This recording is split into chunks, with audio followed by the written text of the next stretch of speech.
காலை 6:47 மணி. அலாரம் அடிக்க இன்னும் சரியாக 7 நிமிடம் இருக்கிறது. ஆனால் உங்கள் கண்கள் தானாக திறக்கின்றன. உங்கள் உடல் ஒரு இயந்திரத்தைப் போல பழகிவிட்டது.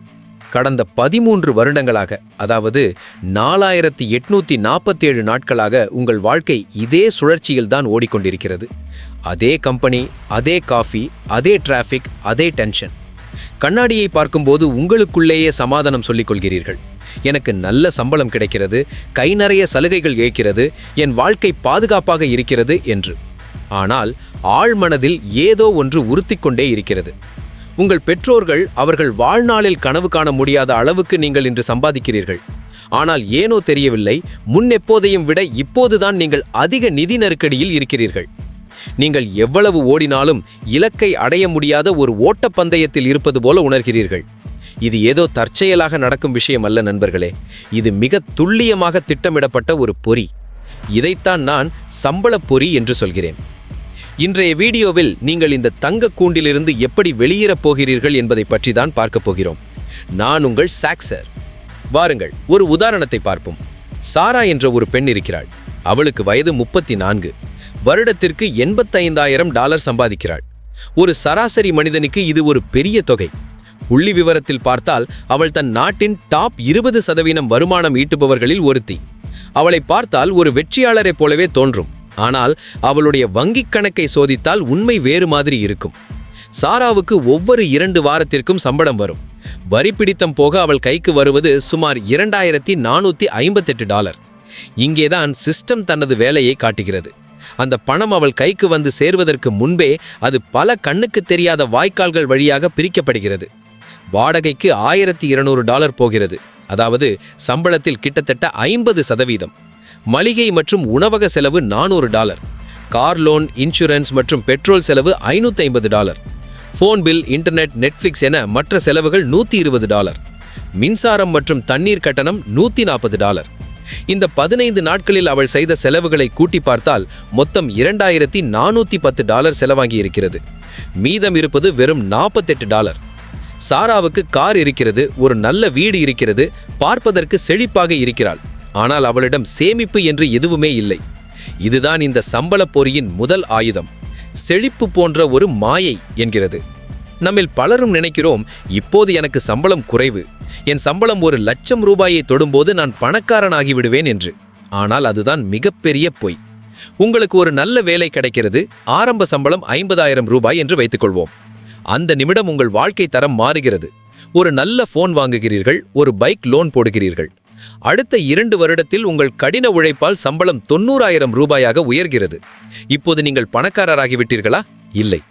இப்போது நீங்கள் இன்னும் பெரிய வீட்டிற்கு மாறுகிறீர்கள். பைக்கை விற்றுவிட்டு ஒரு கார் வாங்குகிறீர்கள். இதற்கு பெயர்தான் லைஃப் ஸ்டைல் இன்ஃப்ளேஷன். உங்கள் வருமானம் உயரும் வேகத்தை விட உங்கள் ஆசைகளும் செலவுகளும் வேகமாக வளர்கின்றன. பொருளாதார வல்லுநர்கள் இதை சம்பள உயர்வு என்று சொல்கிறார்கள். ஆனால் நான் இதை தங்க விலங்கு என்று சொல்கிறேன். ஏனென்றால் இப்போது உங்களால் அந்த வேலையை விட்டு வெளியேற முடியாது. உங்கள் கார் தவணைக்கும் வீட்டு வாடகைக்கும் நீங்கள் அந்த சம்பளத்தை சார்ந்தே இருக்க வேண்டும். நீங்கள் சுதந்திரத்தை வாங்கவில்லை, மாறாக உங்கள் வசதிக்காக உங்கள் சுதந்திரத்தை அடகு வைக்கிறீர்கள். ஒரு கம்பெனியின் சிஇஓவும் ஒரு சாதாரண ஊழியரும் ஒரே அளவிலான நிதி நெருக்கடியை சந்திக்க முடியும். வித்தியாசம் அவர்கள் வாங்கும் காரின் விலையிலும் வீட்டின் அளவிலும் தான் இருக்குமே தவிர இருவருமே அந்த அடுத்த மாத சம்பளத்திற்காக காத்து கொண்டிருப்பார்கள். என் நண்பர் டேவிட் ஒரு டெக் கம்பெனியில் வேலை பார்த்தார். 6 இலக்க சம்பளம். ஆனால் அவர் எப்போதும் மகிழ்ச்சியாக இருந்ததே இல்லை. வேலையை விட்டுவிடலாமா என்று அவர் யோசிக்கும் போதெல்லாம் அவருக்கு பயம் வரும். ஏன் தெரியுமா? அவர் ஏற்கனவே ஒரு பெரிய வீட்டிற்கு லோன் வாங்கி இருந்தார். 2 கார் லோன்கள், குழந்தைகளின் தனியார் பள்ளி கட்டணம். அவருக்கு சம்பள உயர்வு வரும்போதெல்லாம் அவர் மகிழ்ச்சி அடைவார். ஆனால் அந்த சந்தோஷம் சில நாட்கள் தான் நீடிக்கும். அந்த சம்பள உயர்வு வந்தவுடனே ஏதோ ஒரு புது செலவு வந்துவிடும். ஒன்று கார் ரிப்பேர் ஆகும், அல்லது வீட்டில் ஏதாவது ஒரு பொருள் வாங்க வேண்டியிருக்கும். சம்பளம் உயர உயர அவர் இன்னும் ஆழமாக அந்த பொறியில் சிக்கிக்கொண்டார். அவர் சம்பாதித்தது அவருக்கு சொத்தாக மாறவில்லை, மாறாக அது மற்றவர்களுக்கு கொடுக்கும் வாக்குறுதியாக மாறியது. உங்கள் சம்பளம் வங்கிக்கோ, கார் கம்பெனிக்கோ, நில உரிமையாளருக்கோ போகிறதே தவிர உங்களிடம் தங்குவதில்லை. நீங்கள் ஒரு உழைக்கும் இயந்திரமாக மட்டுமே மாற்றப்படுகிறீர்கள். இப்போது மிக முக்கியமான கேள்விக்கு வருவோம். இந்த சம்பள பொறியிலிருந்து வெளியேறுவது எப்படி? நீங்கள் நாளைக்கே வேலையை விட வேண்டும் என்று நான் சொல்லவில்லை, ஆனால் உங்கள் பார்வையை மாற்ற வேண்டும். முதலாவதாக, வருமானத்தையும் சொத்தையும் குழப்பிக் கொள்ளாதீர்கள். 2 லட்சம் ரூபாய் சம்பளம் என்பது வெறும் வருமானம் மட்டுமே. ஆனால் உங்களிடம் இருக்கும் 50,000 ரூபாய் சேமிப்பு அல்லது முதலீடு தான் உண்மையான சொத்து. வருமானம் என்பது தற்காலிகமானது, சொத்து என்பது நிலையானது. இரண்டாவதாக, இடைவெளியை அதிகப்படுத்துங்கள். உங்கள் சம்பளம் உயரும் போது உங்கள் வாழ்க்கை தரத்தை உயர்த்தாதீர்கள். பழைய அதே செலவு கணக்கிலேயே வாழுங்கள். அந்த உயர்த்தி வழங்கப்பட்ட சம்பளத்தை அப்படியே சேமிப்பிற்கு திருப்புங்கள்.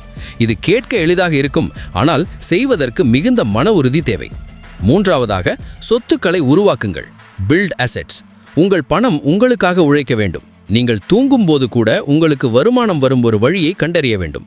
அது பங்குகளாக இருக்கலாம், ஒரு சிறிய தொழிலாக இருக்கலாம், அல்லது ரியல் எஸ்டேட்டாக இருக்கலாம். கடைசியாக, சுய விருப்பத் தேர்வு ஆப்ஷனாலிட்டி உருவாக்குங்கள். உங்கள் கையில் 6 மாதத்திற்கான செலவுத் தொகை சேமிப்பில் இருந்தால் உங்கள் உடலில் ஒரு புதிய தன்னம்பிக்கை பிறக்கும்.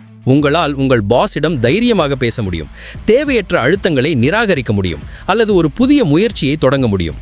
நண்பர்களே, சம்பளம் என்பது நீங்கள் பணக்காரனாக பயன்படும் கருவி அல்ல. அது நீங்கள் பணக்காரன் ஆகாமல் உங்களை பிஸியாக வைத்திருக்க சிஸ்டம் கண்டுபிடித்த ஒரு வழி. நீங்கள் அந்த பொறியை பார்க்கும் வரை அதிலிருந்து உங்களால் தப்பிக்க முடியாது. வசதியாக இருப்பதற்கும் சுதந்திரமாக இருப்பதற்கும் மிகப்பெரிய வித்தியாசம் இருக்கிறது. நீங்கள் வசதியை தேடி போனால் என்றென்றும் அடிமையாகத்தான் இருக்க வேண்டும். ஆனால் நீங்கள் சுதந்திரத்தை தேடினால் ஒரு நாள் வசதி உங்களை தேடி வரும். இந்த வீடியோ உங்களுக்கு ஒரு புதிய புரிதலை தந்திருக்கும் என்று நம்புகிறேன். பணத்தை பற்றிய மனோ ஆபத்தையும் நிஜமான பொருளாதார சுதந்திரத்தை பற்றியும் மேலும் தெரிந்து கொள்ள விரும்பினால் மறக்காமல் நமது சாக்சர் சேனலுக்கு சப்ஸ்கிரைப் செய்யுங்கள். ஒவ்வொரு வாரமும் இதுபோன்ற ஆழமான தகவல்களோடு உங்களை சந்திக்கிறேன். உங்கள் வாழ்க்கையில் நீங்கள் எடுத்த மிகச்சிறந்த நிதி முடிவு எது? அதை கீழே கமெண்ட் செய்யுங்கள். மற்றவர்களுக்கும் அது பயனுள்ளதாக இருக்கும். பார்த்தமைக்கு நன்றி. அடுத்த வீடியோவில் சந்திப்போம். விழிப்புணர்வோடு இருங்கள், சுதந்திரத்தை நோக்கி நகருங்கள்.